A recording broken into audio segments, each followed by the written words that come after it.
following is a presentation of the High Spot Podcast. Making their way to the ring, talking about the world of professional wrestling, the team of Jeff Martin and the trendsetter Brian Perga, the Jersey Wrecking Crew. You're listening to the High Spot Podcast. You're the Jersey Wrecking Crew. I am Jeff Martin alongside the trendsetter Brian Perga. You can hear us on the Cheap Pops Podcast Network. You can follow us on all our social media at High Spot Podcast. Trendsetter, we got a great show lined up today. We've got Fulvio Sincere from 350 Days. We're going to talk about the documentary, which premieres Thursday. We're looking forward to that. It premieres tonight. And, of course, we're going to preview Extreme Rules, talk about that, and, of course, so much more in the world of professional wrestling. Trendsetter, how you doing, man? How's everything going? I'm beyond exhausted. But so excited, man, for the show because the crew's listening to the show. We have them listening to it on the various platforms. We have a audio that you can listen to it. And we also have our YouTube channel out there. But again, so excited for this interview, this documentary, Jeff. I think you showed it to me or I came across it. You know, sometimes, you flip through YouTube a little bit and you find things basically. And coming across this trailer and so excited for the documentary 350 Days. It's exciting because, it brings us back to reliving our youth, but also just the stories you love to hear and the road stories and basically how difficult times were back then. It was like the Wild West, so just a deeper level of appreciation for everything they do. Plus, we're breaking down the G1 Special, breaking down Extreme Rules, which is going to be this weekend. So a lot of things happening and a lot of stuff happening maybe outside the WWE, which we'll talk to you about in a little bit too. But yeah, definitely into it. And man, it just seems like every single week there's always something more and more and more to talk about, which is great because it gives us time to chat. There is no rest period, so much to get into, man. But first and foremost, we want to thank Wrestlers Lab for putting on a great show. Lab Normal, their first ever show. We had their preview on YouTube this past week. So we took a little break. And the funny thing is we took a little break, but we're still freaking tired. So we were able to put two great interviews for you on YouTube, which is our High Spot Podcast channel, where you can go check out great interviews on there. We had Gary Capetta on as well, and we talked about Vader, and we talked about the business in general, and his show, Beyond Body Slam, so definitely check that out. Both of those are on YouTube as well. But, again, Wrestlers Lab Normal. We had to do some commentary, which we didn't know we were going to do as well. Mark Adam Haggerty survived, so he will be putting the B Plus Player Radio Network our shows. He'll upload it on there. And look, I bought stock. I was afraid. I was worried. I was nervous. But it seems like all is well. He's fine, and he will pull through. So he'll pull through. He's still feeling the effects from that devastating clothesline that he took in his first debut match for Wrestlers Laboratory. So, yeah, I wouldn't say he's good, but, he'll survive. Yeah, so everything from what I heard was a success. So we will definitely be hearing more from Wrestlers Lab in the near future, probably in the fall. So good for them, man. Good group of guys. And it's great to be a part of it, too. Yeah, good group of guys. Definitely plugged us a lot and doing commentary on the spot. And we were being told that we actually did a good job, and getting this nice little pat on the back was awesome. Looks like we're doing good there as far as commentary. Yeah, so just remember, guys, next time, lukewarm water, 3 packs of sugar, and some honey to lubricate those vocal cords that I need. That's the only demand that I have. Definitely. That's the only demand that he had. Yeah. And an open bar, too, if we can get it to. So, again, you don't have to raise your voice.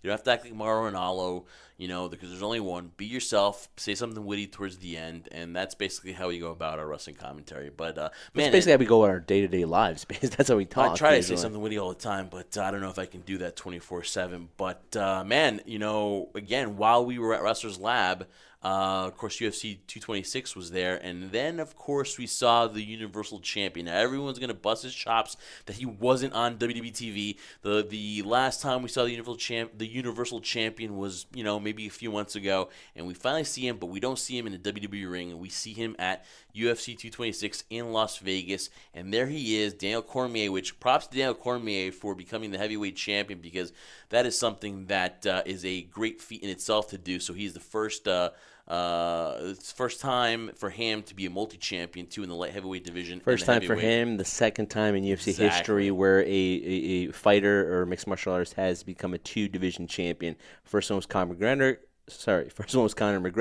This one was Daniel Cormier. So there you go. So Daniel Cormier has notched his legacy in UFC. But then again, he calls out, and of course, what I like about Daniel Cormier, he's a wrestling fan, so he does know that the promos has helped him out a lot by watching WWE Superstars, and he calls out Brock Lesnar. Brock Lesnar is right there, comes into the ring, shoves Daniel Cormier, comes into the octagon, shoved Daniel Cormier, almost knocked him out of the octagon, and then there you have it. Now the rumors swirl, and then we find out that Brock Lesnar has entered the USADA, and as of July 3rd, and now he looks to be set to take on Daniel Cormier next year, early next year, also coinciding too when the deal with ESPN begins. So that's, kind of a coincidence there too. But there you go. Brock Lesnar, the last time we saw him was a few months ago, and now we see him in a UFC Octagon trendsetter. Just your thoughts on Brock Lesnar and the UFC, and well, I'll get to what I feel, but you, trendsetter,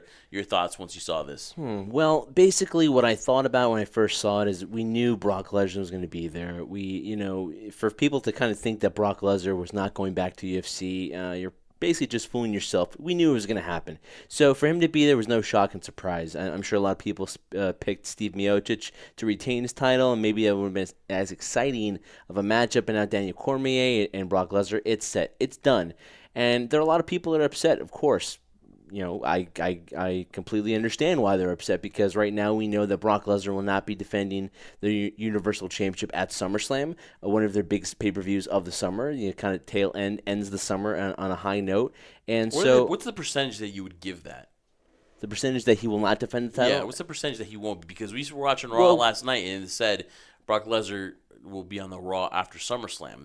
He was advertised for that Brooklyn show. So yes, after SummerSlam, but it won't be at the SummerSlam event defending it. Kurt Angle went on social media, addressed it that he will not be defending the title at the actual pay-per-view or a special event on the network. But I can understand people's frustrations on it too. I mean, a title that's supposed to, you're supposed to build prestige, the history of it. We talk about it constantly with the Intercontinental Championship, and it's sad that the WWE Championship has taken a backseat basically to that, since it is on Raw and the WWE Championship is on SmackDown. So I understand. I see both fears of it, but at the end of the day, if you're Vince McMahon, the WWE, as much as everybody who's a die-hardcore hates this, and myself included, I don't like it that much either, but I understand it and I get it. It's all about business sense.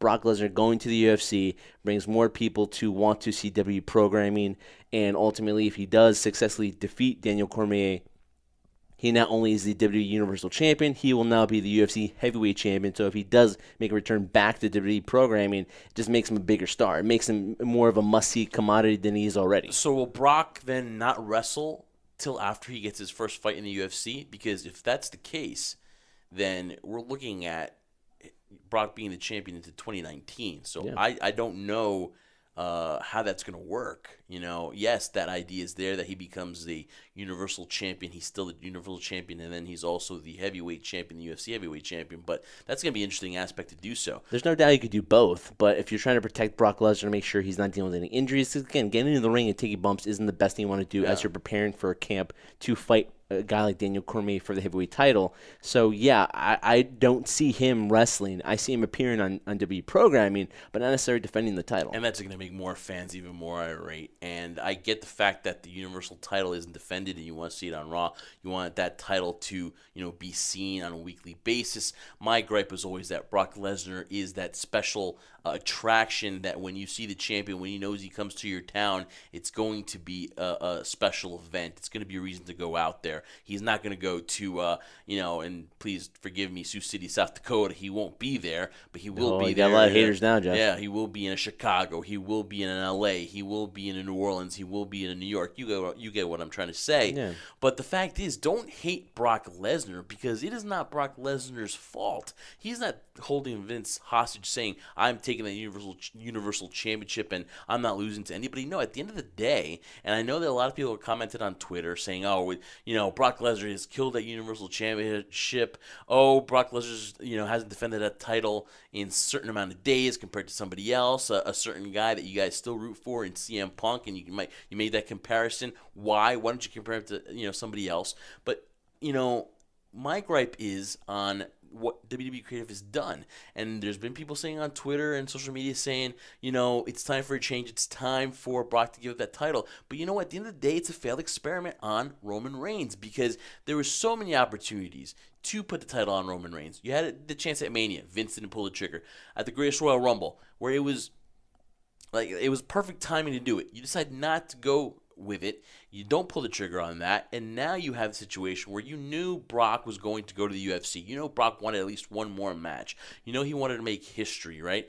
And then you could have changed at the Greatest Royal Rumble, but again, you didn't pull the trigger on it, and now you put yourself in this situation where now you don't know. Okay, say he did show up at SummerSlam and he lost to Roman Reigns. It would be inevitable because that's what you had to do. And it's a failed experiment, and not even at Roman Reigns, it's at the company not seeing the bigger picture and putting him against a Seth Rollins or a Braun Strowman or have him lose that title to him. It didn't have to be Brock Lesnar because at the end of the day, the Roman Reigns to Brock Lesnar experiment did not work, and that is on WWE, not Brock Lesnar. Don't hate Brock Lesnar for being an intelligent mind to play both sides at the same time and getting his money from WWE and the UFC. Well, I see from both sides from the perspective you're talking about, too. But I think, as frustrated as fans are, and we're just as frustrated as you guys are, too, because, in terms of this, it's going to be a title missing on the Raw brand. But basically, the payoff is eventually going to happen.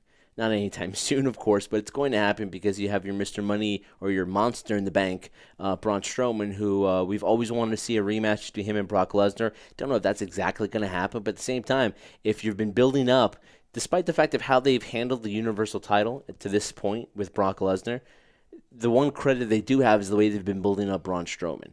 And ultimately, when that transition does happen, and Braun Strowman, it seems foreseeable he's going to become the Universal Champion when he cashes in at whatever time. It'll either protect Brock Lesnar or protect whoever else who's in there with Braun Strowman. That'll be the ultimate payoff. But again, the way it's going right now, and the way I feel that we will handle it, why risk injuring your investment, which is Brock Lesnar? Yeah, you want to have him on TV.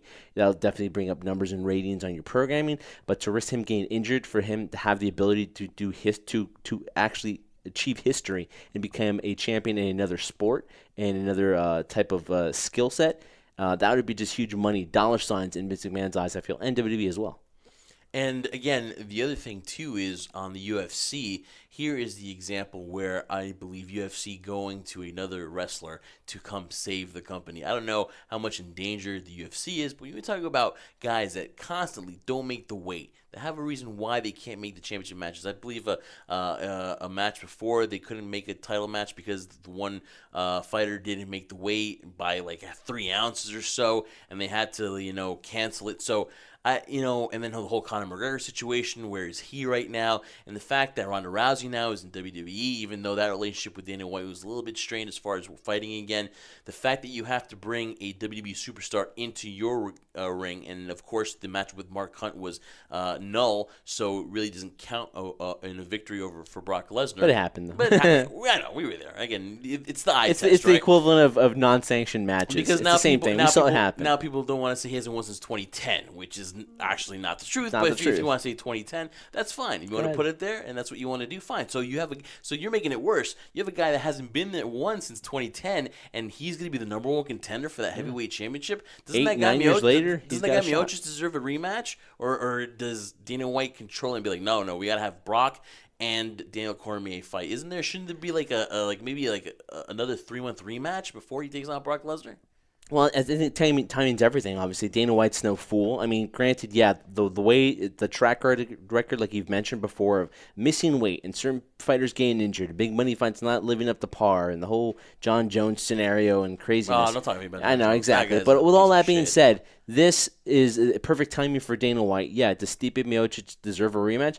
I think so, but he kind of got dominated and got knocked out pretty convincingly, so maybe he's one fight away from getting a rematch. But again, just perfect timing. And again, this goes to the fact that I feel like ever since this whole Brock Lesnar, CM Punk, Ronda Rousey, now they're WWE, I really feel there's been a situation. Which she ran over there to do. Yeah, there's been a situation. Yeah, after winning, after getting the award of being bestowed into the UFC Hall of Fame, immediately wanting to go to a live event show in Madison Square Garden to perform.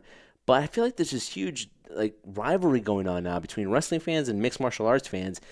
WWE fans or wrestling fans aren't that concerned or don't feel as bad as when their performers go to, for example, mixed martial arts. But it feels like mixed martial arts fans are just like completely ashamed. It's beneath them that this is happening. But it's entertainment, guys. We understand it's fighting, and that's why CM Punk will no longer fight in the UFC. That's why Ronda Rousey is no longer in the UFC. She's moved over to WWE.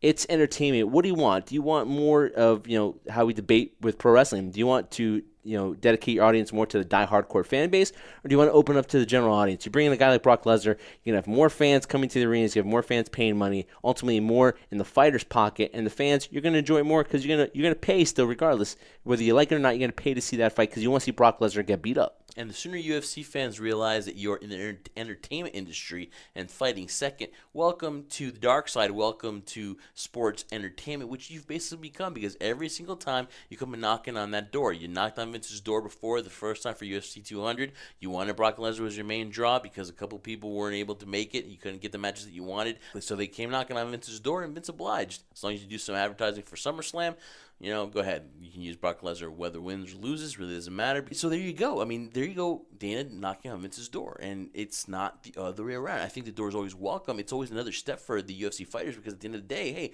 look, I can do this, but I can also do that. If people are tired about it now, Jeff, I think they're just going to get even more frustrated because I think that door is still going to be continually opened.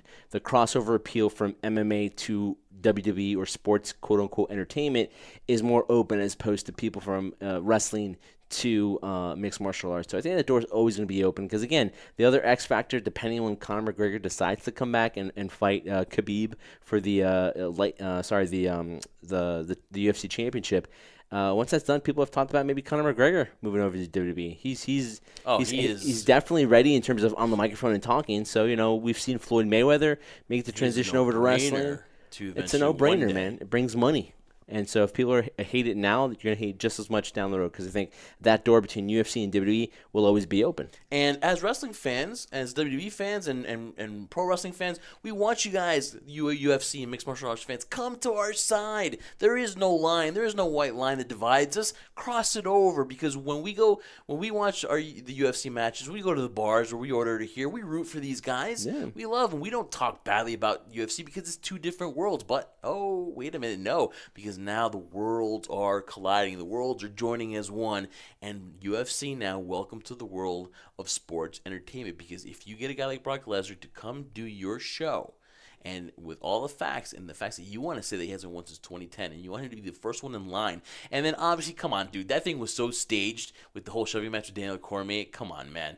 I mean, let's be honest. Everybody was laughing. It's all a show. It's all choreographed. And welcome UFC to the WWE. And of course, you know what? When you have Joe Rogan and Dana White laughing hysterically at this going on and not really concerned that Brock Lesnar could actually either be arrested for doing that because theoretically we didn't know he was still contracted by UFC, and Daniel Cormier not jumping and trying to attack, I'd be more concerned. But when you have your president and your interviewer laughing hysterically at this whole scenario, something's up. Yeah, so there you go, and that's that on Brock Lesnar. So the question will be: do we see him before January? Do we see him at SummerSlam? Do we see him after that? We will find out what happens for Brock Lesnar. But for now, you saw your Universal Champion. Unfortunately, it was in a UFC octagon. So there you go. That's Brock Lesnar. So you did see him, just wasn't in the ring. Yeah. So if you forget what the Universal Championship looks like, definitely go to WWE.com and you can see what it looks like too as well. Yeah. Too. But Brock Lesnar, big red shiny don't hate belt. Brock Lesnar. Don't hate his game. Hate what the people in the background are doing to Brock Lesnar because Roman Reigns could have easily been your champion, or Braun Strowman, or Seth Rollins. So the G1 special we got to talk about for just a few minutes before we get to our interview with Fulvio Cecere here. The G1 special, Cody and Kenny. The Bullet Club is fine, although to an extent, because what we saw at the end of that G1 special was Tama Tonga, Tonga Lao, and Haku turning their backs on Bullet Club. And the thing is, man, what is Haku's problem, Trendsetter? I don't know. What the hell is up with Haku? Seriously, I agree with Cody if you watched the last episode of Being the Elite. What's his deal? What's wrong with him? But, Bullet Club is fine to an extent. It seems like Cody and Kenny, first of all, had an amazing match. I think 10 times better than what we saw over at Supercard of Honor. Oh, you think it was that much better? I think it was just that much better. I think that their chemistry was a lot better. I think from the first one, Cody dominated a lot. It was more on Ring of Honor soil, I guess, in a sense, and it was in his territory. But again, that was just continuing the story. I think here being the climax of the story and it reaching to its full potential of what was the outcome, the payoff. I think it worked itself out. Kenny, again, amazing, and I think this is one of Cody's best matches I've ever seen him in, really, in terms of how he carried himself. That spot off the onto the table was crazy. Onto the table. Suplex off the ladder was ridiculous. Crazy spots. Whatever you guys think of those spots, whether you think that they are necessary or not, these guys pulled it off. The only thing I wonder about Cody was whether it just seemed like, and I'm going to use this as a Jerry the King Lawler reference, like that young lion challenging the old lion, right? And then it looks like the old lion kind of, got his comeuppance, and he came back to the pride a little bit carrying. So I don't know, how that came off, but that kind of, came off to me in that way that Cody, tucked his tail between his legs and went back to the Bullet Club as I didn't see it that two. way. I saw it more as of, the equivalent of, the Bullet Club or the Elite, whatever. It's a family. And with Cody and Kenny, it was more of a sibling rivalry. Civil. I think it's Civil War. I was like, there you go. That could be. Well, it felt like a Civil War. Well, now there seems to be a Civil War as Tama Tonga has broken up with Tonga Lao and Haku, and now they're the firing squad. And you can understand the making frustration money with those shirts that came out like an hour later. Which is I crazy. think you've already ordered yours. The thing about 5 extra larges. Not 5XL, just 5 extra larges. 5 extra larges. And so, we'll be selling those pretty soon. I can understand their frustration, too, in terms of they've been in the back burner. They've kind of been maybe the forgotten group, too, and they want their moment in the spotlight as well. So it'd be really intriguing to see what happens there, especially heading to the G1 Climax. But in terms of story, Cody and Kenny and headlining, the Cow Palace in San Francisco, just exciting. And, to me, New Japan hit it out of the park again. Honestly, maybe people can debate the crowd. Was it a sellout? I don't know. But all I know is when you looked at the ring, you saw it. Again, their talent is unbelievable of what they have in the ring. Yeah, definitely. And then, of course, to the other developing story, and real quick, we just want to send out our thoughts and prayers to Hiromi Takahashi, who suffered what everyone's talking now and are kind of coinciding, saying that is a broken neck in his matchup with Dragon Lee. There was a crazy spot there where he went, he got tossed, and his neck hit the ring apron, and that was pretty tough to watch too. He finished the match, got the win, but still finished the match, man. Yeah, and you're wondering, a broken neck, if it's fused. I think I heard Jericho talking about it too. If it's fused, then that could be a career ender right there for such a young, promising career. I don't know if you want to talk about the strong style. I don't know if it's a detriment to talk about that right now. Well, we just hope and pray that he is okay now. Of course, he actually won the Super Juniors just about a month and a half ago too, so he's coming off of that too. So again, it's just tough to get into the argument whether that's strong style, whether it was a necessary move, a necessary spot to do. But everyone's in competition with another. It's about being better than the other match. It's about getting the notoriety too. But it just eventually down the road you're gonna wonder whether these spots are necessary. Especially when it's blows to the neck like he suffered, and also too how many bump cards you have in your body, and to take that one is going to be the end of your career. It just sucks, man. And our thoughts and prayers go out to him. And, so the G1 Special, I believe, is a success. And now we go on to talking about 350 Days. It is going to be an amazing documentary about the times of, the old school wrestlers. And it's going to be awesome. It's a Fathom special event. It's one night only, and it is tonight. So you definitely want to check it out. We were able to talk to the director and one of the executive producers, and that is Fulvio Cecere. He joined us talking about the movie. It is 350 Days. And the man himself, the director, Fulvio Sincere, joins us on the High Spot Podcast. All right, Trendsetter, we are talking 350 Days with the director and an executive producer, one of the executive producers for this documentary, and that is Fulvio Cecere. Fulvio, how you doing? Jersey native, so we have a lot in common here, at least one thing in common, and that is Jersey. What's going on? How you doing? You're excited for the premiere? Oh, I can't tell you. It's been like nonstop. I'm here in Hollywood and getting ready for our big red carpet event on Thursday night. And every day I'm getting some, because the buzz is really building up pretty well. And we're getting in all kinds of newspapers. I've done 4 interviews today. And every day some some wrestler, whether it's WWE or Impact or New Japan, martial arts, everybody is like wanting to come to the show. So this is going to be a true Hollywood premiere. I've got so many interesting people coming. So, yeah, very excited. Okay, so just a little bit of info here. It debuts on July the 12th in select movie theaters. You go hashtag 350days, and the Twitter handle is at 350days the movie.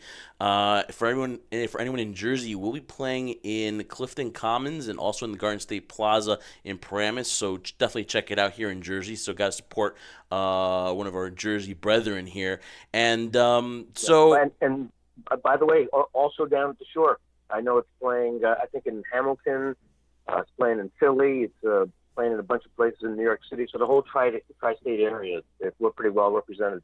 So now you're premiering this in two places simultaneously, right? In New York and in Hollywood, in the Chinese Theater? Yeah. We've got the New York premiere at the Union Square Regal at Union Square and Broadway. And that one's going to be pretty awesome, too. That one, I highly recommend people get on the phone right after this interview because that's going to sell out. We've got J.J. Dillon, Tito Santana, and Greg the Hammer Valentine in person, and they'll be signing autographs. And we just found out today Bob Backlund's coming. He won't be signing autographs, but he'll be there in attendance as well. So that's pretty impressive. Well, it's Mr. Bob Black. Yeah. It's not just Bob Black. That's right. So this is an interesting story because Brian and I know the first times we became wrestling fans, and it was like, in our youth and, watching, Which was so long ago. In the 80s. And you became a fan of this on set during the filming of Cinderella Man. Just tell us exactly how it became such a passion for you that now, 13 years later, now you've decided for this documentary to come out. Okay, so that's a funny thing because that's wrong. That was in one of the articles, and the writer got that wrong. Oh yeah, NorthJersey.com. See, come on. See, what happened is I met my partner at the Boxing Hall of Fame up in upstate New York because I had worked on Cinderella Man. And Angelo Dundee was the technical advisor on the movie, so for all the boxing scenes. So I became really good friends with him, and I went to 2 Boxing Hall of Fames with him. And the second time I went up there, Darren Antola, who's the other producer, he was there with Lou Duva because he was his cut man. And Lou Duva, another famous Jersey boy from Totowa. And so we struck up a friendship. I told him I was an actor. He said he'd been working on this project about these former champions making a comeback, and so I tried to help him on that, and that didn't really go anywhere. But he had access to Jimmy Snuka, and he's a real big wrestling fan. So started going to a couple meetings with him, and I realized, he's got access to all these great wrestlers. I was never a wrestling fan. I wrestled in high school, Hawthorne Bears, Hawthorne, New Jersey. But when I was a kid, Sunday mornings, growing up in Montreal, I was watching Grand Prix wrestling, but that was back in the 60s. So don't know anything about it, don't know WWE, don't know Impact, TNA, none of this stuff coming into the project. I strictly looked at it as a filmmaker, as an actor, and noticing what he had on the plate there. And I said, I should direct this for you. You have access to these guys. And this is a pretty interesting story telling their, life on the road. Like you may have something here. And so that's how it started. I started calling some connections. I got us a kick-ass crew, some locations, and the first interview was Tito Santana, another Jersey boy. He has a salon. His wife has a hair salon. I forget what town it's in. But I thought, what a perfect way to start. We show him as an average guy, was a champion at one time. And here he is, little old ladies in the background getting their hair cut. He's telling us about life in the square circle. It was pretty fantastic. It was a really great way to start. And then we went from there to we interviewed superstar Billy Graham at another hotel in Jersey. So really, it was a Jersey seed that started all this. And he was just phenomenal. Superstar was, I couldn't believe how open and the stuff he was talking. He was like rattling off like every steroid he took, like it was like eating candy. And I'm like, oh my God, man, you know you're on camera, right? It's like, you sure you want this stuff out there? And he was like talking about everything, you name it, drugs and his health conditions and steroids, ring rat. Nothing was off the table. And then we interviewed Greg the Hammer Valentine same weekend. We interviewed Angelo Saboldi, who was 99 years old at the time, our oldest living wrestler. That was our first weekend. So, I mean, that was it. After that, we're like, okay, we continue this. This is great. And here we are 5 years later, 72 interviews later, I think 120 hours of video. 38 people made the cut. I wish it could have been all 72, but it's pretty epic in scope, I think. I don't think it's been done before. I've seen almost every documentary, for research.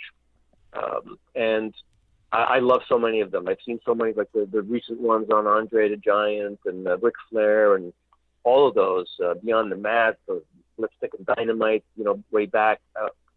I've tried to see as many as I can. And I think we really have maybe one of the best ever made.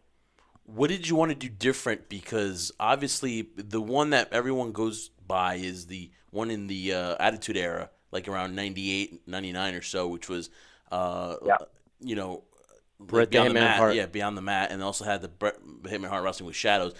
Both of those, 96, 98, those are the go-to ones to get behind the scenes. What did you want to do different in this one when you were looking at all the other documentaries? What did you want to portray differently here?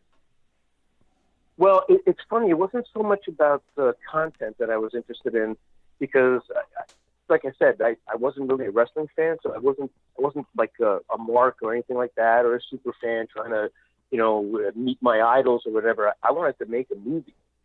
And so for me, it was, I had to figure out what's the best equipment out there. What are the best cameras? Let me hire the best, camera guys. The first guy I hired, Kevin Kaiser was his name, Jersey guy. He was doing cinematography for Sports Illustrated, and he was really expensive.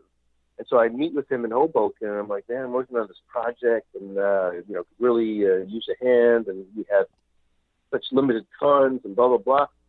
I find out the guy's a huge wrestling fan, and he jumps on board, and that footage was so incredible. It was so beautiful. So right off the bat, if anything, we are extremely good-looking documentary. So there's that. Then it took us something like 2 years to get all the rights to all the rare footage, rare photos. My partners had to deal with like museums, getting some of that stuff. So, we're not Vince McMahon. He has everything. He's got all the footage. He's got everything at his disposal. He just has a couple editors, put it together. It wasn't that case for us. So a lot of it was improving on what was already out there. I read all the history about Beyond the Mat and how, it started off really, really well. And, Ron Howard was involved, and I worked with Ron on Cinderella Man. So you knew there were good intentions on that documentary, and then it went south. So how do we avoid those pitfalls? What do we not talk about? What are we going after? What story are we telling? So there's no WWE bashing, right? So there's nothing. Vince can come after us and say, hey, we're going to shut you down or something because I don't like what you're talking about. There's none of that. This is about the wrestlers. It's about their life during the territory days. I think I keep saying, the fans think that, the wrestlers live such a glamorous life and, they're getting flown everywhere and, fans and all that. No, these guys are, back then anyway, they're all crammed in a van going from city to city. They're making $20, $30 a match. Ted DiBiase was saying that, they'd be crammed in a van and they wouldn't even have enough money to eat at McDonald's. So they'd put all the what little money they had together. They'd get a loaf of bread and some bologna. They call it bologna blowout. So, I don't think the fans know that. And that's what that's really what it is. It's the human element of it. It's, if we're talking about my dad was a barber. So if I did a documentary talking about his life and how hard it was and the things he had to do, well, it's the exact same things these wrestlers went through. It's just that our story happens to have wrestlers in it, but it's a real human story. It's their lives, the ups and downs, that missing your family, and the toll it takes on you, the infidelity, getting addicted to drugs, the groupies if you're famous, people trying to, like for example, how many fans know how dangerous it is to be a wrestler just in terms of going to work? I can't tell you how many of the guys we interviewed have been shot. They've been stabbed. They've batteries thrown at them, urine. You should hear the stories. After Superstar beats Bruno Sammartino, he was in fear for his life. He barely got out of the stadium because the fans were he had to use chairs to beat them off. It was horrific. Don Fargo almost was paralyzed as he got shot just under his knee. Luckily, it was only a 22. But can you imagine that? I mean, unless you're a cop, you go to work, you don't expect to get shot, especially with thousands of people in attendance, watching it. So this is the kind of life that they had, and it's hard. Don Fargo went from wrestling 18 different gimmicks, selling out Madison Square Garden back in the 60s. When we interviewed him, you could tell he had gone through a real, tough life, had all kind of prison tattoos, must have spent some time in jail, had the prison tear drop coming down the side of his face. That man has lived a life. And I'm so honored to be able to tell a portion of his life and, what it was like. But when he's talking about living 18 different characters, because every gimmick was a different character. He was like a method actor. And, and often involved, going into bars and fighting. And, of course, the promoters would love that because it generates heat. But I think that's a lot of the things that the fans don't know. And they're gonna see it, and they'll definitely relate. Definitely a lot of stuff that... Am I rambling on too much? No, not at all. I'm so excited. This is awesome. We're just absorbing all these stories, I mean, I think that's the best part about it, too, is like the stories. A wrestling fan like Brian and I are just going to eat up all of these stories. We're just sitting here like fans, not trying to mark out here, and Brian and I are looking at each other like, man, these are just something that you're going to be able to depict on screen, and we're gonna get to watch. So me and Brian are beyond here, thrilled to even be talking to you and listening to these stories. Yeah, and you're definitely making great points as well. How about this? We've got home movies from Jimmy Snuka. He's feeding giraffes. He's got a little baby bear cub in his hand. He's got a bottle of milk. He's feeding it. I mean, where are you going to see that? That's pretty awesome. Only in the crazy world of wrestling. Movies that J.J. Dillon shot in Japan in 1974. I mean, this is some really pretty impressive stuff. I mean, the fans are just going to love it, and all kinds of fans. Like, obviously, you're younger and you know about those guys, and you've heard about them. Maybe you saw them. They're legends, and you're going to like to know what it was like. The guys that lived at that time, it's all about the nostalgia. They knew those guys, they wrestled, all of that. And then the even younger people, younger than you, are like, wait a minute, I'm watching Impact in New Japan, and this is great. Wait a minute, what? Those guys, they did what? That guy was jumping off the cage, and like, holy crap. So that's where it comes from, right? So it's going to be this whole history lesson for them. Definitely history lesson in terms of bringing in a new age audience where, it's not just for, like you had mentioned before, the die-hardcore fans. People that are currently watching the product now, as Jeff and I like to talk about, the quote-unquote millennials, will kind of look at it too and maybe appreciate more what they're watching, considering what it was like before in the past during the territory days. I love the title. It's very simplistic, but also reaches a point. 350, about the amount of time they spend on the road out of 365 days a year, which is crazy. Something I noticed when I was watching trailers for this and obviously building up the anticipation of really getting excited for this documentary to come out and watching it was more of that, Jeff and I following wrestling the way we do and had a chance to speak to some legends, some talent too. It's more of the feeling of not just, for example, the camaraderie that there is for professional wrestlers, as there's some type of brotherhood or family in terms of that, depending on the family they probably didn't have growing up. But also it feels like it's very difficult for them towards the end, once the career goes in the blink of an eye, to let go of that enthusiasm, that excitement, that adrenaline rush, which is to go out in front of a large crowd like that. Did you notice a lot of that when you're speaking to guys like Jimmy Snuka, superstar Billy Graham, of the excitement to go out in that crowd and really missing that adrenaline rush? Kind of like addicting, like a drug in itself, you know? I especially remember Snuka talking about that, and you could tell he kind of like paused, and he was getting really emotional about it. He's like, "Oh yeah, I live for it, bro. I live for it." So yeah, you could tell. I mean, that's the one thing about this movie. It's kind of like a happy ending in a way, that after all they've been through, all the highs and lows, all the injuries, they would do it all over again. They loved it. That was the favorite time of their life. The travel, the excitement, the money, the fans, the groupies, everything. Even the backstage stuff, like you were saying, because there's they become their family. They travel so much with them. They wrestled them. Of course they become like brothers. But the Brett was saying, when you're in you're backstage and you're doing cocaine with another wrestler, you really get a chance to know him. And it's like, wow, really, is he advocating using coke?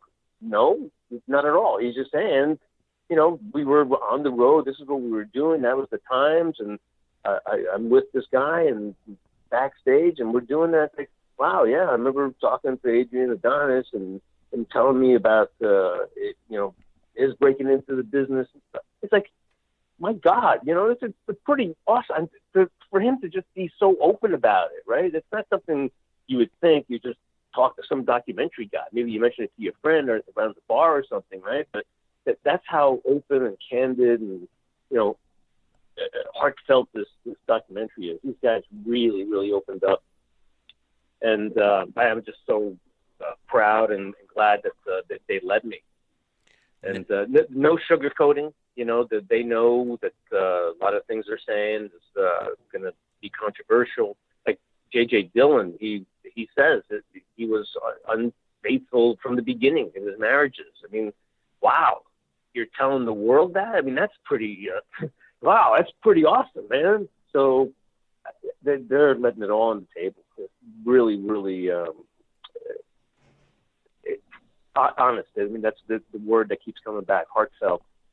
Well, you look like you came away with a lot with these interviews and just everything. It seems like it also got you too, like in the heart as well.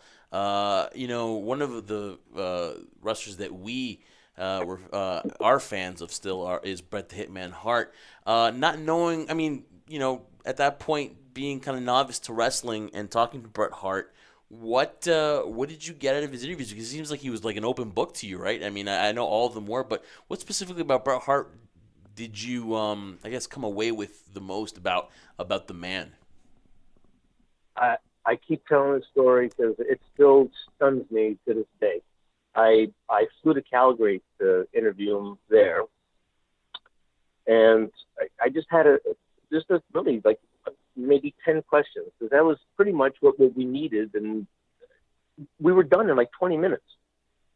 I honestly, I mean, he answered every one of my questions, and I'm like, I remember like, okay, well, I've got everything I need. And then I said, I just read your book, and it's 450 pages. And I'm like, I have so many questions, not just for the documentary. It's like, man, it's 450 pages of stuff. And so he's like, all right. I interviewed him for another 8-9 hours. I just sat there and he just like talked about everything, childhood memories, anything that came to his mind. He answered every single question. Who does that? Yeah. 8-9 hours? I mean, that's just, I just love the man. He's so great. The wrestlers, were they? But no, go ahead. Go. Continue. No, go ahead. Sorry. Oh, no. That's fine. I'm just saying though, like For example, like, so he's very open about it because obviously, like, recently he kind of tends not to do that many more, interviews or podcasts just because, just the controversy and stuff, wants to put that behind. And he even has his own podcast too, and he said some controversial things about some superstars currently. So he's like, I'm kind of shy away from those now. But for him to open up to you and give you all that stuff for this, how was there anyone like kind of not maybe cooperative with this, or were they all willing to give their stories and tell their times in the wrestling ring? I would say every single one. It's funny you mentioned that because I go back to Greg Valentine, who I just love him. But he was our second interview, or no, our third interview that day, and we went to Gino Caruso's gym in New Jersey, and it was this beautiful ring, and it was darkly lit. It's just beautifully shot. I just got him sitting in the ring and by himself, and we're just asking him some questions. So it's beautiful, right? But you could tell it's like, this guy's done a million of these interviews. Who are these guys? Oh man, do I have to sit through another one of these things? And you could tell it's just like, when's this over? And then it just like changed. Like he realized, wait a minute, this is actually pretty good. There's no agenda here. This is like going to look really good. I'm going to look really good. But by the time we were done, I'm like, is there anything you'd like to do? You want to do anything? Or you want to, hey, can we just take some shots of you in the ring? And both. He just started opening up. He started doing like all these moves and coming towards the camera and stuff. Started wrestling around with Darren. Then I started wrestling around with him. I jump up on the turnbuckle. He chops me, and I go flying down. And of course, I didn't even feel it. It was like light as a feather, but it looks like he tossed me like 20 feet. It was so great. So he was like a kid, right? Whereas when we started, he was all serious and like, I don't want to do this. So I think it speaks a lot to what the documentary is about. We're just not there to bash anybody. We're just trying to get their story. What do you want to talk about? What do you want to tell? What do you want people to remember that you did? What was it like, driving all those years, and how did it affect you? And that's what they did. So, if we were just, some shoot video with what's it like working, the Mid-South and, Amarillo, it's like, no, we don't care about that. We want to know about you, your life. What were your struggles? What did you enjoy? Would you do it again? We put them at ease. And I think that's maybe the most important thing. They knew that they were comfortable. They were in a very safe place. That they could say whatever they wanted. And they're not trying to sell anything. This is for history. They're not like trying to change history and fool us in any way. I mean, the facts are there, right? So they're just laying it out. Yeah, I took steroids. What are you going to do? It's what everybody was doing back then. So yeah, it was great. It was really great. Yeah. And the other thing I want to mention it was not just the wrestlers, because I interviewed 72 people in total, and I tried to be as encompassing as possible, because to me this was a real education. So we spoke to historians. I mean, did you know that the wrestling that we kind of know now started like right after the Civil War? That it's kind of like born in the carnival days. You had like real legit shooter wrestlers, and then some would kind of like lose on purpose, and then that's kind of like the beginning of it, right? So it's really fascinating stuff to hear and to see the evolution, and to see that in a lot of cultures you've had this warrior kind of code, and the wrestling. You have sumo wrestling, and how popular it is in Greece and Iran and other countries, and then just the stories of. I interviewed one guy, he's a friend of mine, an actor in Vancouver, and he does pretty well, but he's this big kid, and he always wanted to be a wrestler because his dad used to own a gym, and at the gym whenever they were coming through Vancouver, all the wrestlers would go to his gym. So he got to see all these great guys. And he tells a story about when he was a kid, and he's a big kid. He weighs like over 300 pounds now and was like a large kid when he was younger. He tells a story about being at a picnic, and all of a sudden somebody picks him up by his pants. It's Andre the Giant. He tells about being at a wrestling match, and he was like 14 years old, and he spit on the iron sheet, and the Sheik is chasing him through the arena. I mean, I would have loved to have had that story in the movie, right? Because that's a fan, that's a kid that lived that experience, and then he went on to create this gimmick that he wanted to try out. It was called the Bible Thumper, where at the end he'd beat the guy, after he wanted to beat him with the Bible, right? So, but it didn't go anywhere. So what was it like to have gone through that? I wanted to be that wrestler, and it didn't work out. The frustration, So there's so many interesting characters, and I have the right to a director's cut. So one day I'd like to include all of those stories in there. Oh, that'd be definitely amazing to see all those stories too. I'm sure people would anticipate listening to those because, again, it's a difficult decision for you to make the final cut of what gets in there, because you feel all of it's good, but you have to kind of decide what type of story you want to tell as well as a director, and how you guys want to produce it as well. And something you brought up was pretty interesting too. It's that you said, like, when you're talking to Greg the Hammer Valentine, it really seems that most individuals, especially when they're born in the 80s and 90s, they're very protective of the business. They don't like to reveal too much because they feel like nowadays, so quote unquote, what's called kayfabe, people knowing too much, it kind of hurts the business of the which they're very passionate about.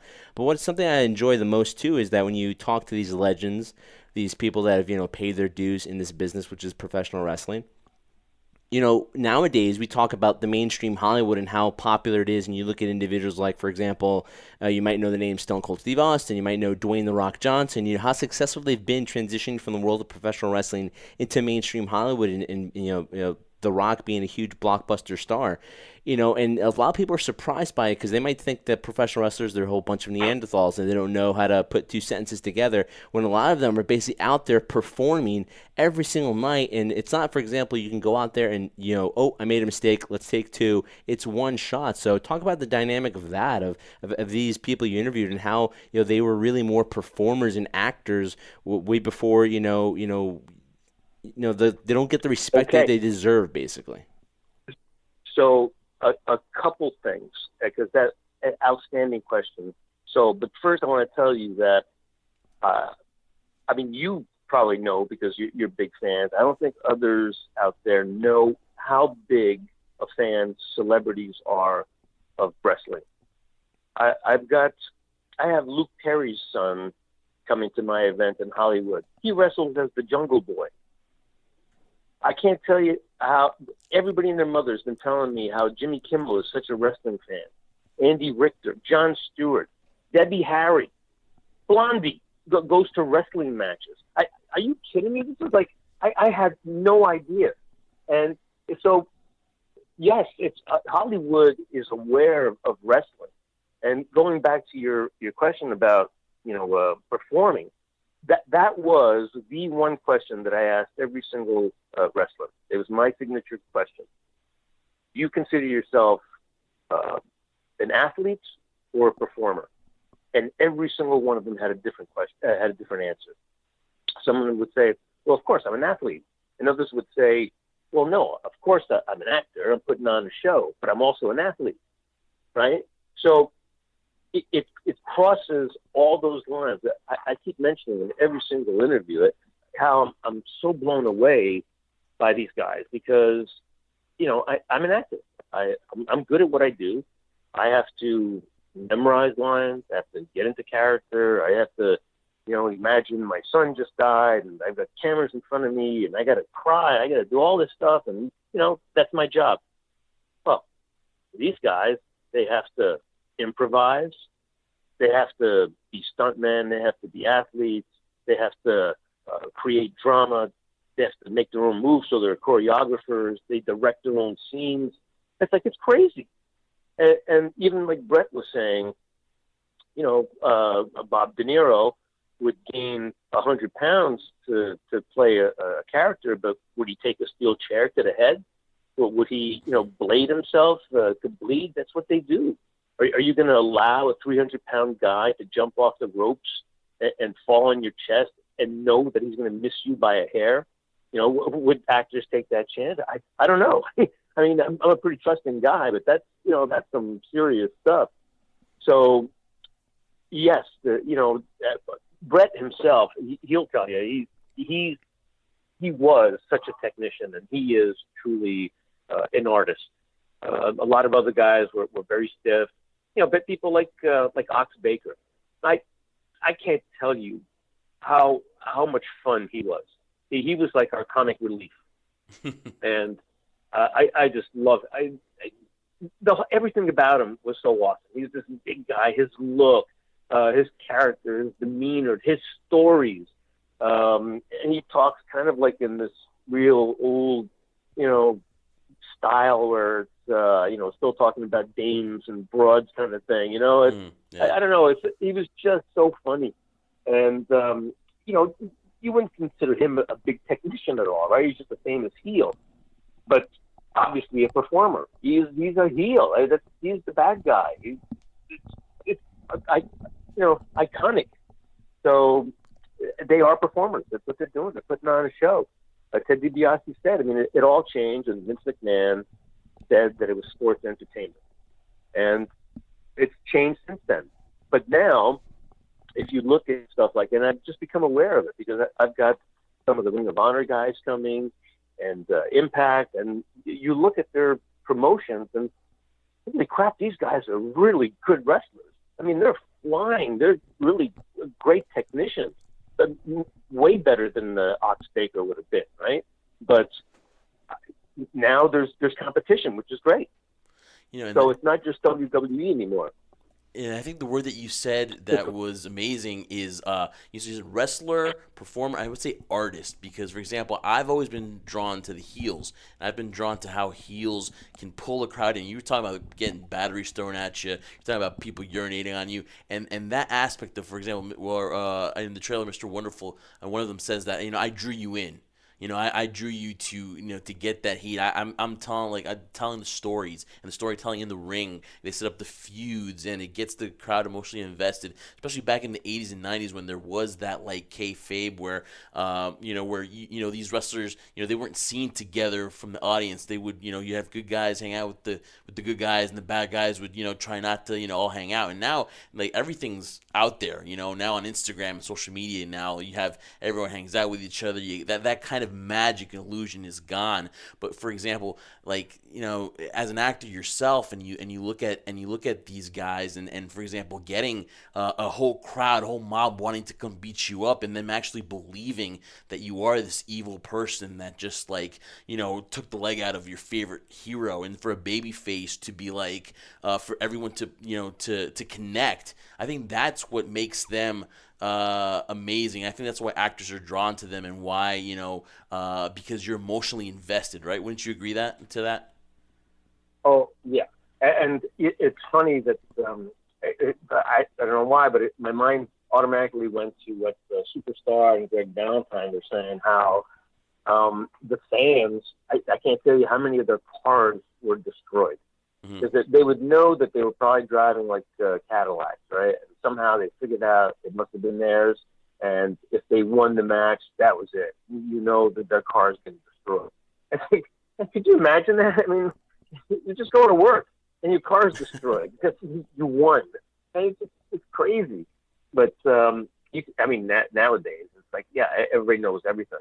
And so, in a way, I got to say that's pretty impressive, because if you know that everything's a work and you go there just to watch how good these guys are at quote unquote faking it, I mean, that's pretty impressive, isn't it? I mean, they like the show. They like what they see. So, I keep hearing that a lot of the storylines in WWE are not that great or whatever, but, a lot of people are saying how good the wrestlers are. So, I don't know. I think there's a bright future. I know that LA, for example, I've been here just a few days now, but I've been maybe here 3 times in the last few weeks. And I didn't think, it was a big wrestling territory at one time, but it is. There's a lot of stuff going on out here. And I don't know if it's the Lucha Underground, of course. And there is a big, vibrant wrestling community, and I think the celebrities are really getting into it. Maybe because they have kids and the kids like it, but there's definitely, you can feel that there's a wrestling buzz in this town. There is. The state of professional wrestling has definitely changed from what Jeff and I watched in the 80s to what it is now. It's on an upswing right now. It's evolved. Yeah. It's gained so much momentum. Real quick, one last one for me, and I thank you so much for your time. But, I know you want to enjoy this, all the hard work that you put into this, putting it together. But I could just see right now, maybe in the future down the road, there being maybe something where there's a comparison. Because we're talking about, the 80s, the early 90s. It was kind of the Wild West back then. Nowadays, in this day and age right now, it's not exactly that much anymore. It's not as cutthroat as people might think. I mean, it's still very highly competitive, but I could only imagine, from the old generation to the new generation, what are the comparisons, what are the similarities, and what are the differences? That would be pretty interesting to do. That's a pretty good idea. Maybe you'll help me on it. Hey, listen, those Jersey guys, listen, if you ever need... Us Jersey guys always got to stick together. Fact-checking, we are a encyclopedia, man. We know... we can shoot stuff off from the top of our heads, and that's how much of fans we are, too. And, honestly, I think right now is a great time, too, Fulvio, because, just look at all the media outlets that you've been talking to, right? And I think we've heard you, too, you did Busted Open, right? Which there's a national radio show for pro wrestling. There's wrestling podcasts everywhere. This is a great time to be a wrestling fan because of social media. And something like this that you're putting out here is going to have that fan, that maybe is, in their 50s or maybe somebody, in their mid-20s that want to know the history. This is a chance for them to see something on film and know about, the stars, that came, before the ones that are now. Because if you take a look at it, I'm sure a bunch of guys that you talk to, when they look about the money that's out there in wrestling, for WWE now to sign a $1 billion deal with Fox and give the guys bonuses for that TV deal. Right. And we're talking about maybe we're talking about $50,000, $75,000 just a bonus. Especially back then, where TV was such a difficult thing to get. Exactly, and you were paid by how much money you drew, and that was it. So some of the boys, because it happens in sports too, it happens in baseball, and the money is obscene right now. Does some of the boys, is that the only regret maybe that they wish they could capitalize on wrestling now? Well, it's funny you say that too, because. As a wink, or one of our wrestlers, King Kong Angelo Mosca, who was super huge in Canada. Now, he was a huge football player. He went to, I think, 9 Grey Cups, which is like our equivalent of the Super Bowl. Yeah. So super famous football player, and then turned heel wrestler, and he was quite successful at it. And I asked him the same thing. It's like, would you do it again? You have any regret? It's like, would I do it again? Yeah, I think so. I loved it. Even though I hated the promoters, I loved it. But maybe I'd ask for a bit more money, and he let out a big laugh. So, maybe they would have done that. But I think they just do it because they love it. For me, I just think about, being an actor.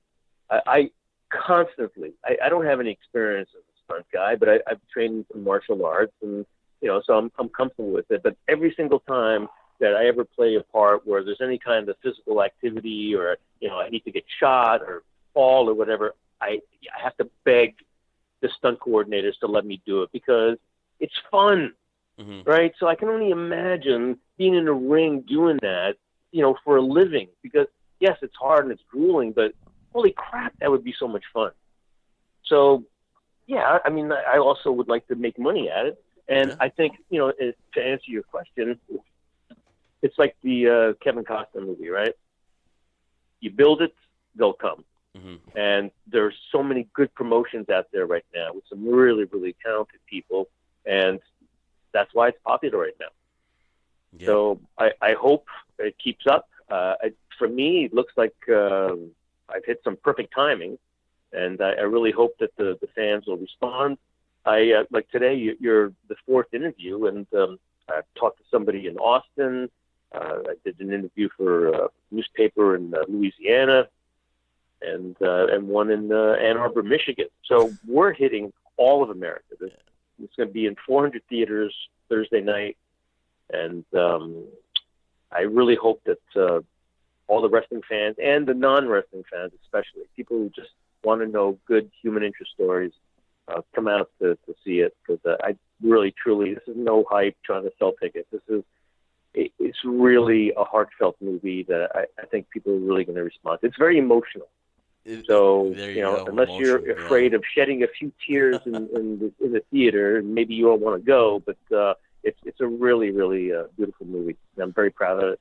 There's no doubt about that. It's very heartfelt. There's no doubt that you put a lot of time and effort, which is seen in terms of what we've seen from the trailers to what you're talking about now and how passionate you are about your project. So I'm sure a lot of people, not just the die-hardcore wrestling fans, but I'm sure it'll transition to a general audience as well that'll appreciate the work you do. And so I rarely speak for Jeff because I don't like Jeff very much, my co-host, but I will speak for him when I say this. We got to kayfabe getting along. We got to pretend. No, we never get along. Yeah. That's not fake. This is real. We don't like each other, but we do this, and we have some chemistry, I guess. But we want to thank you so much for doing it as well, because us as wrestling fans growing up appreciate all those stories, kind of live vicariously through you guys in terms of our youth, and it's just amazing. So thank you so much for the work you did. It's greatly appreciated. Yeah, I also want to thank you too for doing this. This is going to be awesome. I'm looking forward to watching it. And the final one for me is, I know there's some amazing names on here. The list, you will all see it on the movie who appears.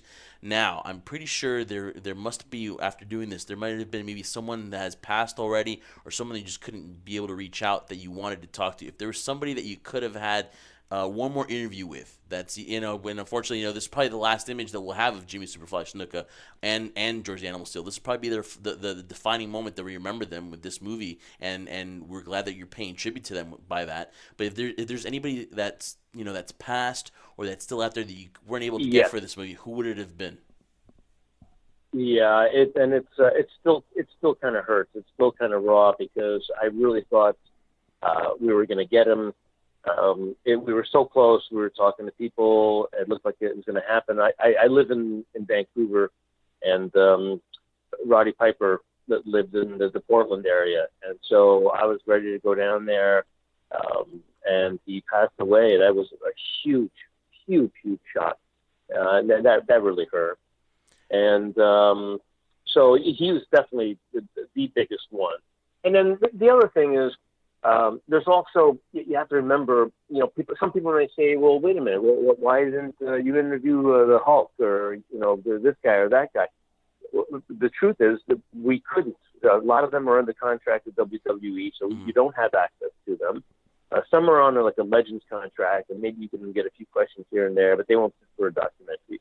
So that's even more testament to what we've done, because in order to get the people we did, in order to find the footage, the pictures, access. So like, where do we find these guys? These guys that haven't been in the limelight in years, and it's just, oh, this guy, he's a neighbor, and oh, that guy knows my dad, and it's all these like little things that lead us to these people, and that's why it was true indie spirit. But what you have is a real giant, professional, beautiful movie, but with the real indie heart in it.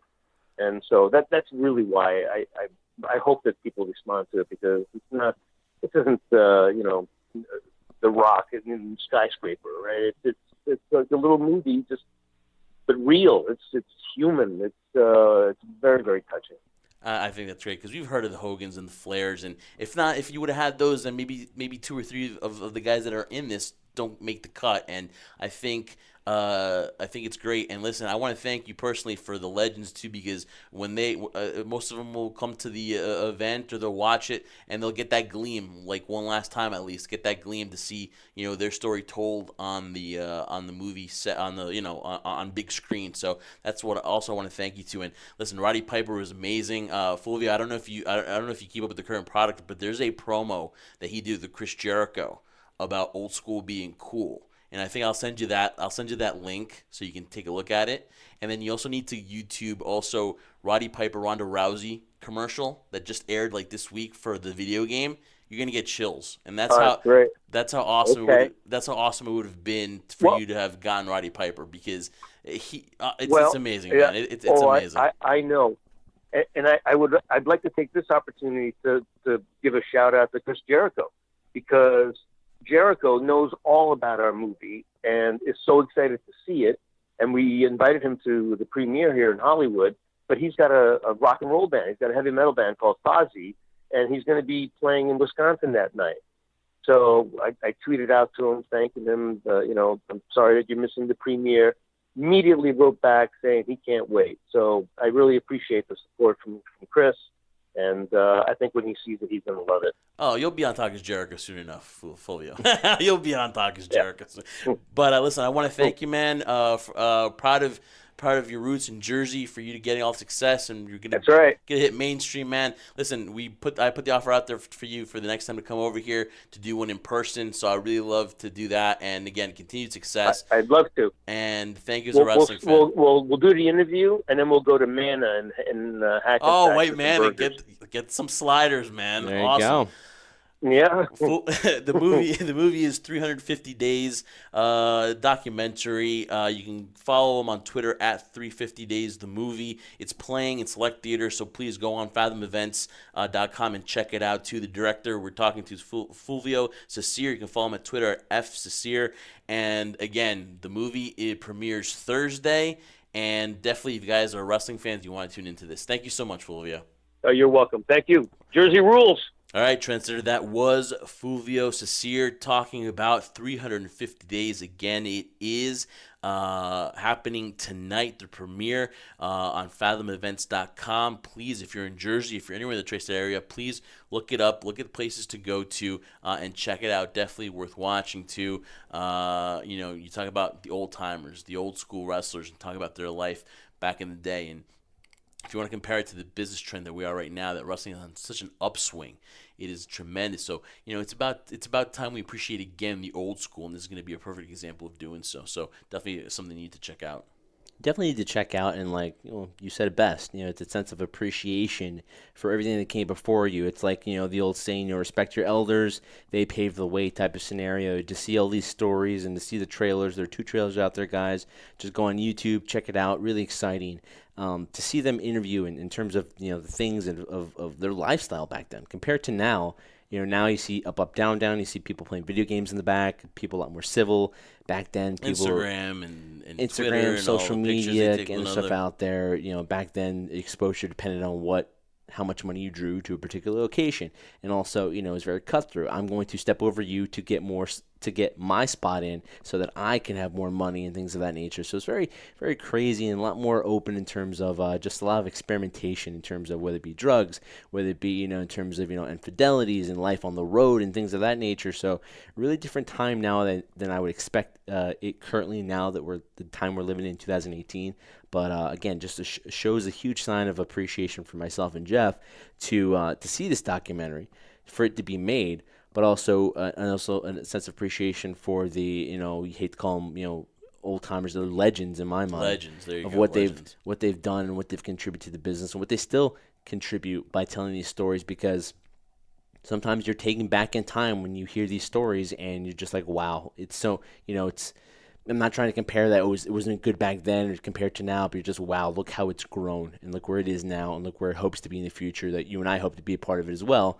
And it's just amazing, amazing time to be a wrestling fan and to enjoy this. Let's enjoy a little bit of the past and appreciate it from where we are currently in the present. Yeah, again, our thoughts again are going to be with Fulvio, because he is going to be there, and we're just very happy for a Jersey guy to be getting all this notoriety. So tons of success. The movie is 350 Days, Legends, Champions, and Survivors documentary, and again is one night only, so definitely check it out tonight. Make sure you go to fathomevents.com, and if it's in your area, go definitely check it out. If you're a wrestling fan, it definitely is a must. You can follow him on Twitter at F.Cecere, and also the movie at 350 Days. The movie and the interview is brought to you by Collar and Elbow. It is an apparel brand founded by Al Snow, mixing wrestling passion with street fashion.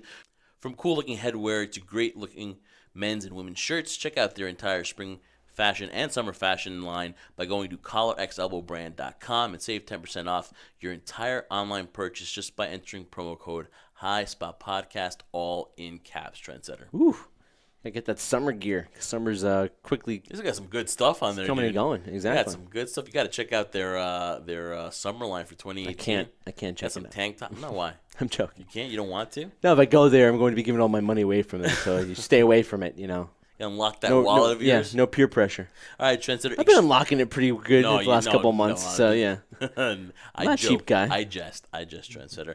And, of course, Extreme Rules is this Sunday, so we're going to give you a little bit of a preview here. Now, you know the matches, of course. The build-up has been okay, I would say so, and it kind of culminated with a Bobby Lashley and Roman Reigns, I guess, split them apart and all that. I call it a scuffle. People want to call it a huge fight. Here they're trying to compare, the scenario of who's more worthy enough to face Brock Lesnar. I mean, guys, you've gone to that point right now where people are fighting who has the opportunity, who's better equipped to face Brock Lesnar. Of course, Roman Reigns has had ample opportunities and has failed. And Bobby Lashley has always been that guy coming from Impact or after leaving WWE and him being in the mixed martial arts world, along with Brock Lesnar in different promotions. People were always wondering, we'd want to see these two guys together. But unfortunately, Jeff, he's lost a lot of momentum since coming to the WWE. So I don't know how that pits both of them in terms of the scenario. But that's the way they're building up this match. This is kind of like their main event in a way. All right, Trent. So what we're going to do here is if you go on Twitter, and you check it out, you will find our full predictions of who are going to come out the victor. So we're going to do 6 today. We're going to do a little just the predictions here, and that's what we're going to do here on the card. The card is set. It is a stacked lineup from Pittsburgh, PA, Extreme Rules. It is this Sunday, and let's start it off first with the WWE Championship match. Of course, the only WWE title that's on the line at Extreme Rules. It is Rusev and AJ Styles. Just real quick, Trendsetter, your pick. I'm picking AJ Styles in this one right now. I think Rusev, it's cool for him to be in it. I think it's kind of a test to see if he can carry it. He's got the whole Rusev Day behind him. I'm picking AJ, though, in this one. Yeah, and I'll go with AJ Styles as well because I think while the crowd believes in Rusev Day, I just don't think the company truly, really believes in Rusev. So I think that although he'll have a good showing, I think AJ Styles will come out victorious. We got the Intercontinental Championship match between Dolph Ziggler and Seth Rollins. Dolph Ziggler, like we said before, he's getting the notoriety. He's getting the matches now. He's getting that push by WWE. And now Seth Rollins challenges him in the 30-minute Iron Man match. Listen, me and you are old school. An Iron Man match is 60 minutes, okay? Yeah. I don't want to hear about 30 minutes. I know The Rock and Triple H did one back at SummerSlam for 30 minutes or something like that. But no, to me, an Iron Man match is 60 minutes, and only 2 people could pull it off, and that was Brett and Shawn. So listen, I like Dolph Ziggler. I like where they're going. Drew McIntyre is going to get a huge push, as we saw on Raw this past week. And Seth Rollins, I think, is maybe on to bigger and better things, maybe challenge for that Universal Championship whenever that, whenever it gets defended. It gets there. So I'm going to go with Dolph Ziggler here, winning a Iron Man match here, and I think he wins it 3-2. I agree, too. In terms of number-wise, I think it will be a 2-1 type of scenario where Dolph will win that exchange. But, I see Dolph Ziggler retaining the title. I think Seth's done a great job in terms of elevating the title, in terms of being a workhorse championship. But I think Dolph Ziggler carries it around. And like you said, I think Seth moves on to other things. Let's go to the Raw Women's Championship. Alexa Bliss and Nia Jax in the Extreme Rules match. Now, the thing here is, the little backstories between them is there actually may be some, truth behind the scenes that's going on in real life, and that is that they might not be friends like they used to be, or maybe not friends at all. You guys are on social media. You guys have figured it out, too, that maybe they're not the best of friends anymore. But here is a chance for Nia Jax to regain her title that was, I guess, kind of maybe stolen from her at Money in the Bank once Alexa Bliss cashed it in. I just don't see it happening. I think that they want Alexa Bliss and Ronda Rousey at SummerSlam, so I think Alexa Bliss defeats Nia Jax, and she was a transitional champion. I agree. Yes, in terms of the transitional champion part as well. But I just think right now we joke about the Roman Reigns experiment. I think the Nia Jax experiment was great when you had an opportunity to do it. But right now she's more of a transitional title holder. I feel they want to keep the title on Alexa right now. And this match style actually benefits Alexa a lot more too, because she doesn't have to play by the rules. It's not a one-on-one singles match. There is Extreme Rules involved here. So I see Alexa retaining the title. And Ronda Rousey will be at ringside, I believe, to take a look at the matches and see who maybe she could be challenging again. By that time, title. her 30-day suspension might be up, yeah. It is. And then the SmackDown Women's Championship, Carmella versus Asuka, with James Ellsworth probably lurking in the background. Listen, I love Asuka. I do not like the position she's being put in right now. And I think that James Ellsworth, as much as I love him being back, I mean, they've got him becoming that pest, that someone to look over Carmella's back, and I think this will be another. Well, who want to look over Carmella's back? Oh, of course, but I think this is going to be another Ellsworth interference job, and I think that Carmella wins. I think we might actually get maybe Ellsworth versus Asuka at SummerSlam. I don't know, but it looks like this might be leading to something. Wouldn't it be far-fetched to see that? And funny how, people are talking about intergender matches now. It looks like WWE's doing a little bit more of that or leaning towards that direction. But yeah, I think they're invested in Carmella. They like her in terms of what she draws as a heel champion. And, I think Asuka will eventually get her moment, but at the same time, ever since she got defeated, she's just been on a tumbling down in terms of momentum and any type of notoriety or stability she had coming from NXT and the dominance she had with her undefeated streak. But I see Carmella retaining this right now. I think they're thinking long-term with Carmella right now, and, with Asuka, I think it'll happen. But right now, she's going to be more involved with James Ellsworth.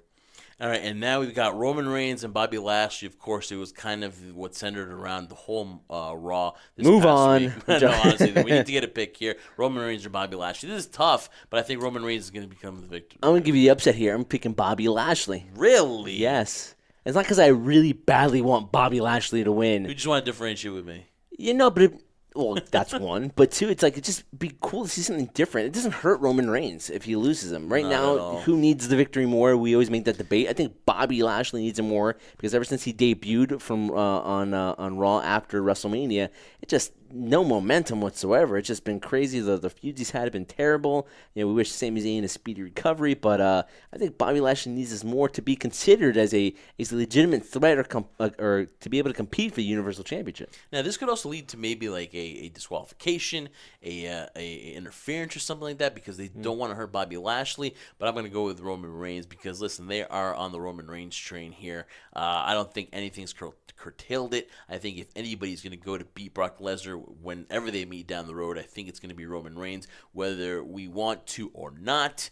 I think that is kind of a given that Roman Reigns will be the man, and I think that Roman Reigns will come out victorious here. And now, of course, Braun Strowman and Kevin Owens inside of a steel cage. I love Kevin Owens. He is hilarious. He can make me laugh any day of the week, but I just don't like the position he's been put in. He's more of a comedy act here. Yes, I love it because he can do that, but against Braun Strowman, who is the monster in the bank, I just think that Kevin Owens in the cage here is more of a comedy act, and I think that Braun Strowman comes out and becomes victorious. I really wish they would take Kevin Owens more seriously because he can be that dangerous guy, that sick heel and twisted heel. We've seen it against Shane McMahon, but unfortunately right now he's a comedy act to Braun Strowman, and Braun Strowman comes out victorious in the steel cage match. Well, to argue that point, I feel yes, you're right. He is portrayed as a comedy act.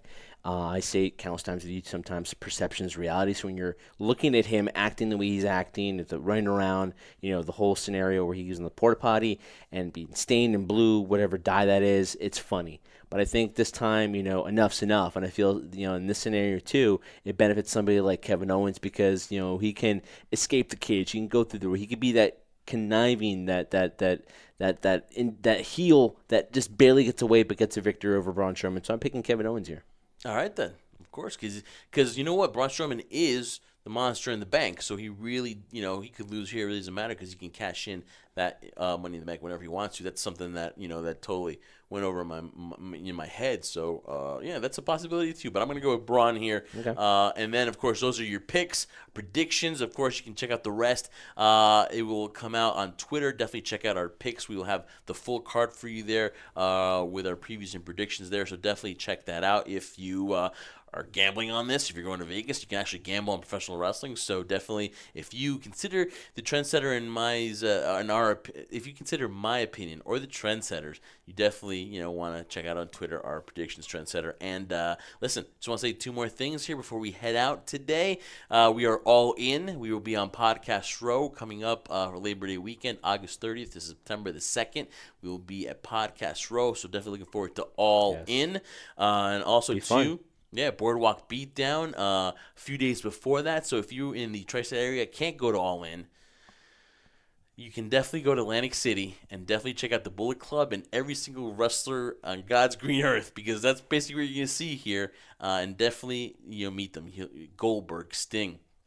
So many others will be there, but the main thing is that the Bullet Club is All In Boardwalk Beatdown. So definitely want to go standalonewrestling.com and get your tickets. We will be sitting with Matt Riddle there, so that's going to be interesting. So come say hi at our table, and of course we'll probably get that interview with Matt Riddle that we've always wanted to. So definitely want you guys to be there. So it's going to be a busy. Yeah, next come couple over, months. buy some merch, say hello, take a picture together, Yeah. say hi to Matt. Obviously, he's going to be at the table sitting there with us, too, and maybe listening to the interview we have with him. So definitely be good times in Atlantic City. I haven't been there in the longest time, so... They revitalized Atlantic City, too, by the way. Yeah, revitalized, too, and it's, kind of towards the tail end of summer, too, at the very end of August, so Yeah. it'll be nice to kind of say goodbye to summer the right way and, party in Atlantic City. And, of course, too, the next time you will see us live will be in 2 weeks for Bash in the Bronx, and To Hell and Back in Ridgefield Park, New Jersey. Again, that is Innovative Pro Wrestling. And, again, you can listen to us on the Cheap Pops Podcast Network. It is Brian Fritz and Michael Wiseman's baby. And congratulations, Mike Wiseman, on buying a new house. Congratulations to that. They are the flagship show there. They download every Wednesday, and their show is Between the Ropes, so definitely check them out. Also, you can listen to the Cosmic Geppetto, Sport Guys Talking Wrestling, Stu Myers and Justin Simmons. They will be at All In as well. So, again, they're going to buy the first round of beers. Stick to And the pizza, gimmick. too. And the pizza, too. Stick to the gimmick with Spencer Davies and Martin Harp, recapping NXT, of course. It looks like it's going to be Ciampa versus Aleister Black down the road. Looking forward to that. And, of course, we're also on the Shining Wizards and B+ Player Radio Networks. Thanks to Mark Adam Haggerty for that. Yeah, and I must say, yes, thank you, Mark Adam Haggerty. Thankfully, he's still alive after his debut match and the Shining Wizards, of course. But also, I must add this as we're ending it, guys. I want to thank you guys so much, not only for the support you do for the YouTube channel that I promote a lot of adventures with the Trendsetter, but the Trendsetter himself had an adventure this week, and you guys might have seen it on Instagram, might have seen it on Twitter. I met, once again, the Trendsetter, the Ayatollah of Rock and Roll, the King of the World, the Alpha. Chris Jericho met against one-on-one. I have to thank Dave LaGreca. Busted open for allowing that to happen. Really good to see him again. And ultimately, what I wrote down there is what I meant. I've met him 4 times now. And each time, it's always a joy. It's always a pleasure. He's always a class act when I've spoken to him and seen him, especially with you, too. He's spoken to Jeff as well, and Jeff's been starstruck, kind of like myself, too. But just down to earth, taking a photo, and it's just cool to see him. I told him I'd see him on the cruise. And he's like, "Oh, you're going on the cruise? Oh, cool. I'll see you then." So it's really exciting to see, it's one thing meeting people that you admire, but also to see, their progression. We had Marty also talk about this where he's like the Renaissance man. Yep. Marty Elias talking about Jericho being the Renaissance man and everything he's done. So it's just very inspiring to see it when you meet him and you talk to him and see how down to earth he is and all the projects he has in store for himself. Gives me the extra motivation, along with you, for Here the High Spot podcast, where all you guys, the crew, listening to this about the bigger and better things we hope to accomplish at the tail end of this year and obviously in 2019 too. So it's really excited. Thanks to Jericho for the photo. We both look great. And I think you look more like Tama Tonga than you Rusev. Really, I think more Rusev. I'm not that. I don't have the long hair, man. I don't get it. Yeah, people on Instagram saying I look like Tama Tonga or I looked like Rusev. Legitimately, people thought for 30 or 5 seconds that I was one of those two. So hey, I guess I'll take that as a compliment. Maybe I look like a wrestler. OG Tama. Maybe I do. Who knows? Maybe they need a new member of There you go.